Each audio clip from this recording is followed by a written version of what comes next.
Welcome, everyone, to the Executive Compass. This is where we get insights from B2B founders. We'll dive into their story, how they got started, their challenges and opportunities, and how they're shaping their business for the future.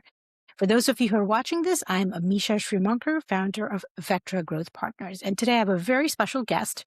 Her name is Kathy Serenko, and she's the founder of AI Efficiency Labs. Kathy, welcome to the podcast, and Thank thank you for joining. Yeah, thank you, Misha. I appreciate it. Good to have a conversation with you. Absolutely. And I love that your company name is kind of reflective of what you do. So I think this is going to Yeah. be a very interesting conversation and we're going to Yeah, uncover thank a you. lot of I'm new glad insight. you see that it reflects. I appreciate that.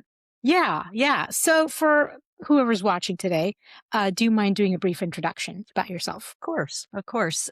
I started this business about 4 years ago, really playing off of a background of communication, corporate facilitation, and some professional writing. So I did a lot of writing in the tech to non-tech, and so that's what I've carried in is my ability to break down technical knowledge of AI and share it with other people. Amazing. And I think that's another similarity we kind of have. I've been a longtime copywriter, marketer, and I've worn many hats, but I started into the marketing field with writing a lot of copy. So there is that writing element right there too.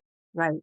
I'd love to know what inspired you to start particularly this business? Why AI Efficiency Labs? And what problem were you seeing that made this work necessary? Yeah, that's really good because that's exciting to me. So I started my business this last time out in communication efficiency because I really believe any communication breakdown is a loss of efficiency. That's a harder message to get across to people. They don't often think of that. And so I had been doing some writing about AI prior to ChatGPT. So when I saw ChatGPT become a thing, I said, hey, that's communication and efficiency. So let me jump on it. So I did, and I did a lot of practical training. And then I said, okay, the problem that needs solved, nobody's talking about risk. Mm, And we're using it. And trust me, I use it every day. It's fabulous, but there are risks we really have to understand. And that's the problem I want to solve is to help people really reduce that. I see some pretty negative outcomes for companies. And as AI becomes more of a necessity for competitive advantage, in my opinion, it's not the people who use AI that are going to be ahead. It's the people who govern it well. yeah. And I want to kind of unpack a little bit of that. What is your work? Where do you focus? Is it advising corporates? Is it small, medium businesses on how they should be using AI? I mean, what does that work entail? Um, I probably stay more in the small to mid-size. I focus on law firms that could be really any size there. And the reason I got into law firms, to be honest, is the need was just, it's so evident there. It doesn't mean it's only happening in law. It means that's where it's showing up because of the court cases, court sanctions. So it's quantifiable for people now. Interesting. They're already saying, we need something. I also love the construction and trade association area. It's just a industry I love to work in. You can of course work across organizations, types, but I think that there are some industries that are a little lower risk so they can delve in a little bit more versus, healthcare and financial organizations and things. Yeah, although I would assume that a law is one organization or one industry that's right up there with the risk and, client information, Yes. confidential information, case information. Yes. So I'd Yes. love to,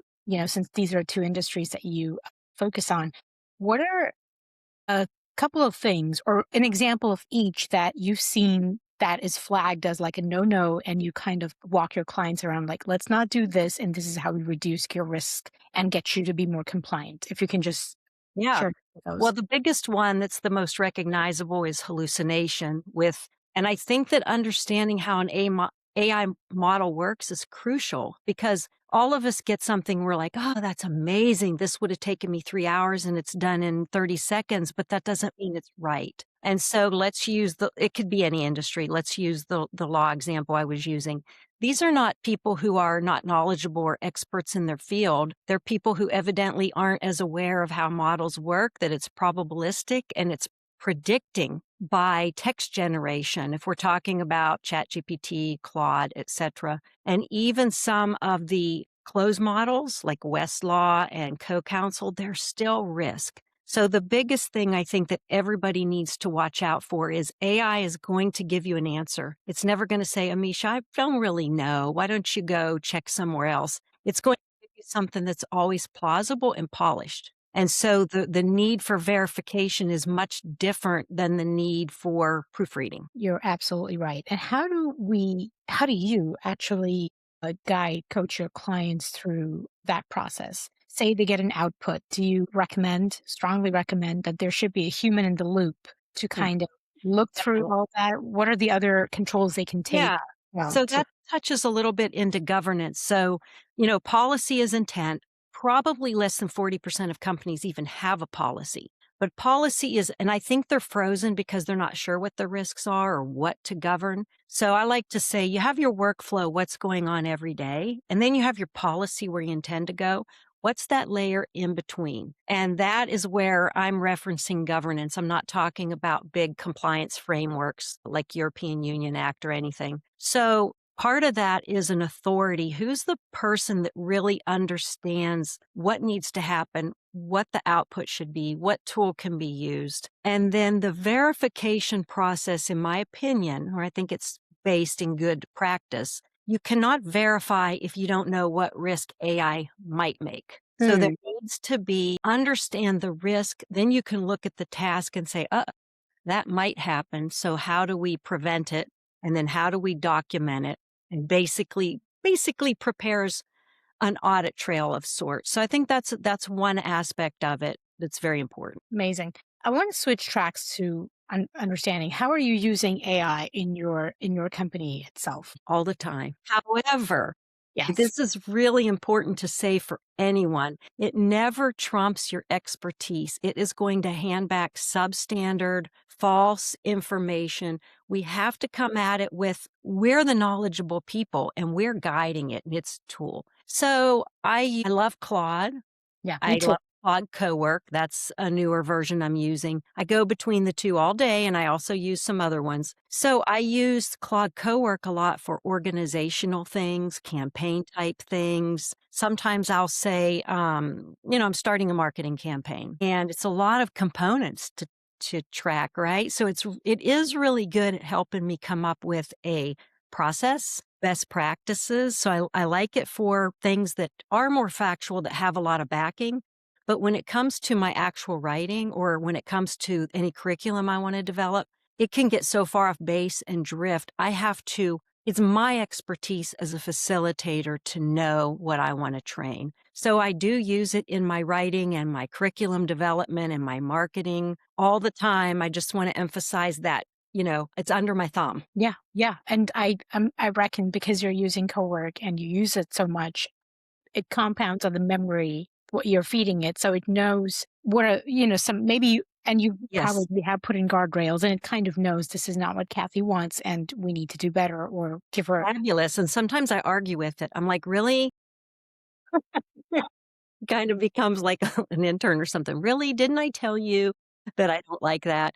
It's so apologetic, though. It's like, "Sorry, you're so right," and sometimes I'll say, "Be objective, push back, and give me the rationale." That's something I really like to do, or sometimes I might say, "Don't give me the rationale because 'cause you're building pages of information I don't need," but it does get to know you, right?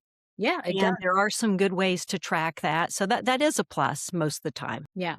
I'm curious, how do you help and I'm kinda, like, flip-flopping because this That's is okay. That's my way of doing things. yeah, and you said you work with the construction industry as well. Where do you see the potential risk mitigation and compliance and all these things in that industry? I think it is not being too eager to apply it in things that could be injecting risk, okay?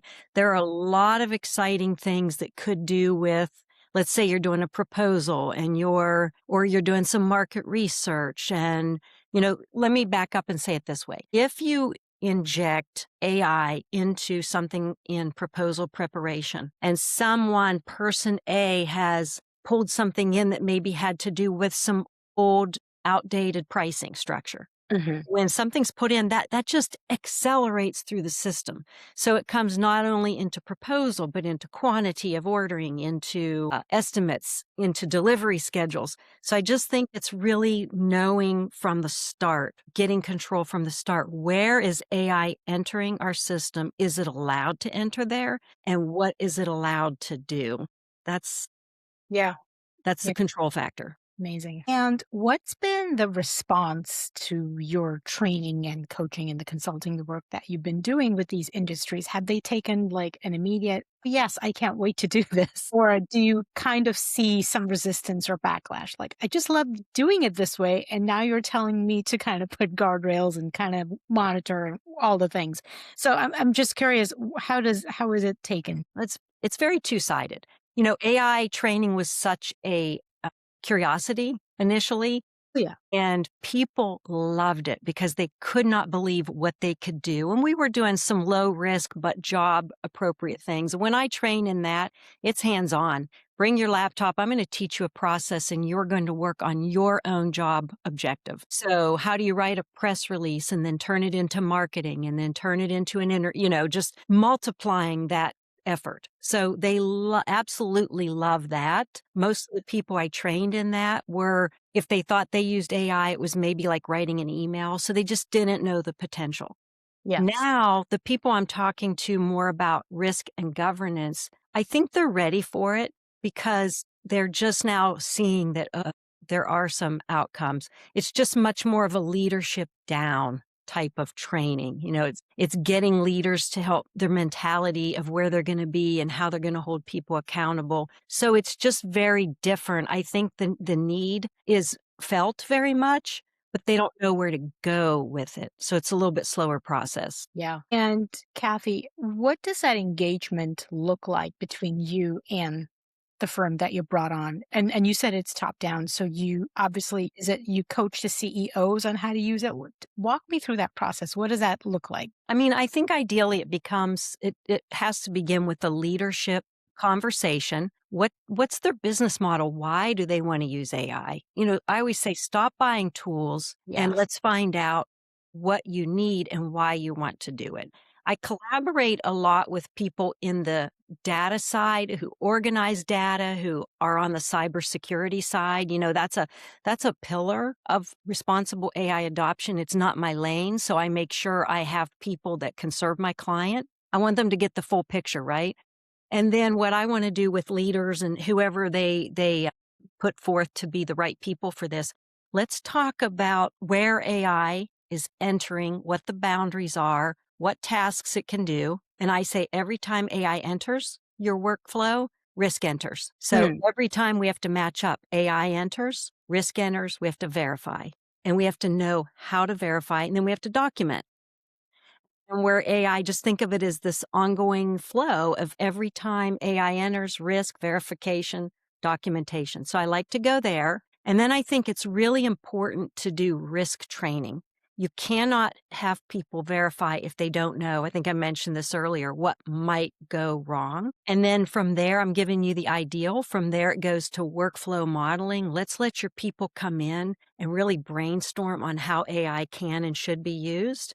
And then that leads to policy. Instead of this template, independent policy, let's build it off of governance and what you're actually doing within your company. And if I understand correctly, are these companies already using AI and they come to you? Is that a prerequisite or?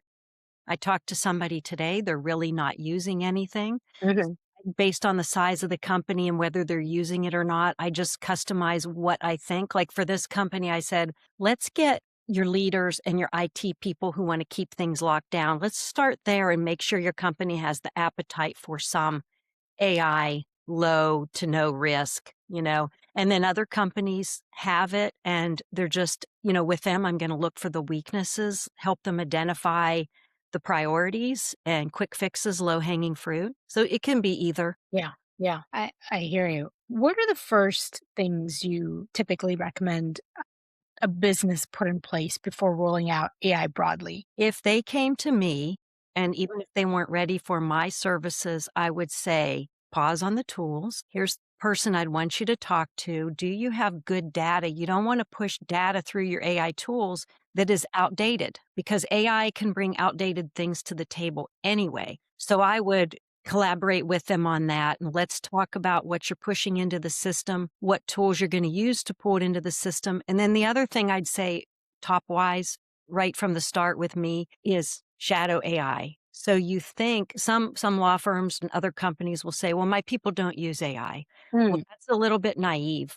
So I would start there. Let's find out who's using it and for what purpose. And let's not punish them or shame them. Let's help them understand where this is inputting risk and let's teach them how they can use it safely. So I would prioritize that data tool side and that shadow AI side from the start. yeah. And after your work with the company, with the firms, Kathy, have you seen a difference between a team that uses AI occasionally? Say you consult with a company that does not use AI at all and you recommend and implement some solutions in place. Is the team receptive to using those solutions or is it like, I'm just going to do it the old way? Probably 85% are perceptive. I taught a class, it was managers for manufacturing, but they had all their real technical people in there. Hmm. So there were a couple that were like, that's, I've heard about it, I know about it. But at least one gentleman came up afterward and he said, you made a believer of me. I'm going to use this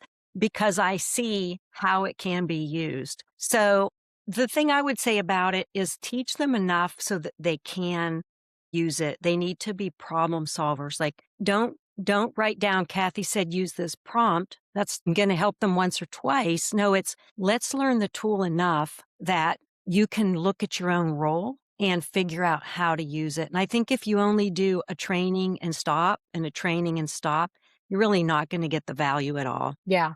Yeah. And I know you use Claude and Cowork a lot. Do you recommend a tool to your clients or is it platform agnostic? Do they have a tool, a preference or I tell them what I like, but I also say, I just say don't overwhelm yourself with tools. If you use ChatGPT and Perplexity and Gemini, like you don't have to use all of them. Although there is some benefit in using multiple ones because some do one thing well, some do another well, right? Some of them come to the table often with Copilot because it's a Microsoft and it's more of a closed model. So they're limited to using that, but Copilot's getting better. In that case, what I'd recommend to companies is still train your people to get the most out of it. Just because it's locked in some doesn't mean they're really getting the value of AI. If they're still just writing emails, then they're not using what they could be. And so let's still make them just as equipped to understand AI and use it. And then in law, there and some other industries, probably there are specific knowledge bases that they rely on from a closed model basis. yeah, yeah, it's kind of like let's try to take the conversation just from using the chat feature in a tool to something that it can do more for you instead of just I mean, one of the examples is like I think the worst thing you can just rely on Claude is to, "Hey, write me an email," because there's so much that Claude can do, and you and I kind of So much more, and we it's both just know that. changing. That's why I don't like to teach a tool because I could turn around and another tool will be way better in a month or 2 weeks. So that's why I think let's teach the what a tool is and what it does, so we're not naive, so we know how to get the most out of it. And that's where I think role-based training is becoming much more effective than tool-based. So let's take all your people who write proposals and let's teach them how to use AI in the best, safest way for proposal writing Mm, or for, whatever it is, strategy. It's great for strategy, but let's teach your people how to get the most out of it. So I really think it's great to do role-based training. yeah, yeah, I've never heard of it quite like that before, so I appreciate that perspective, but yeah, That's you're my right. imagination probably, I don't know. I'm not sure I've heard of it either, but the more I train, I'm like, that's Yeah. really a great way to go. Yeah, and you know what? You're right. It does make sense. I'm a heavy Cowork user, and I've started playing around a lot with code. I think the more it's like setting up your AI team, right? The more you give it its role and the Yes, context and what it needs to do, the more better it is, right? yes, yes. Versus just the other thing. Gosh, I can't remember what you just said, but more role specific is the way to go. And I think, yeah, I think that's you'll get a lot more true efficiency and less risk. If Yes, you equip people and we really need to build the confidence of people for using AI. There's so much fear that my job's going to go away. I know. And then there's this saying that it's not your job that'll go away, but you're going to need people that know AI. I don't know exactly how it's going to, work out in the end, but I can say that the most effective are people that know the industry and can use AI. Not just, it just can't be they know AI, so let's hire them. That's not enough. Know the industry and then teach them to use AI. You're compounding their expertise. Yes, yes. Well said. I don't think I could have said it any better. What trends in AI adoption are you paying the closest attention to right now, Wow, that's a good question. other than the old stuff, which was really good? What trends? I think it is the agentic AI versus non and where that's going to go. I have not really turned over a lot of my things independently. I'm just gonna use a simple example, like a browser extension, like really letting it get in there and do things independently. I'm a little cautious. I'm not sure. I'm not saying it's not great, and I know people find really big benefit, but I try to err on the side of caution right now. But I think that's one of the biggest trends is how is AI going to grow more and more into its own role of taking on, just more independence in what it does. Yeah, yeah. I know. I love it. Kathy, this has been a fantastic conversation. Thank you so much for your time. Thank Where you. can people, yeah, find and connect with you online? Well, they can check out my website. It's got a lot of things, including a learning lab where I put downloadable information. So my company, it's AI Efficiency Labs .ai. And then my email is the same, Kathy at AI Efficiency Labs .ai. I appreciate you allowing me to share that. Yeah, excellent. And we'll post those links below this episode. But thank you. Thank you. Have a wonderful day.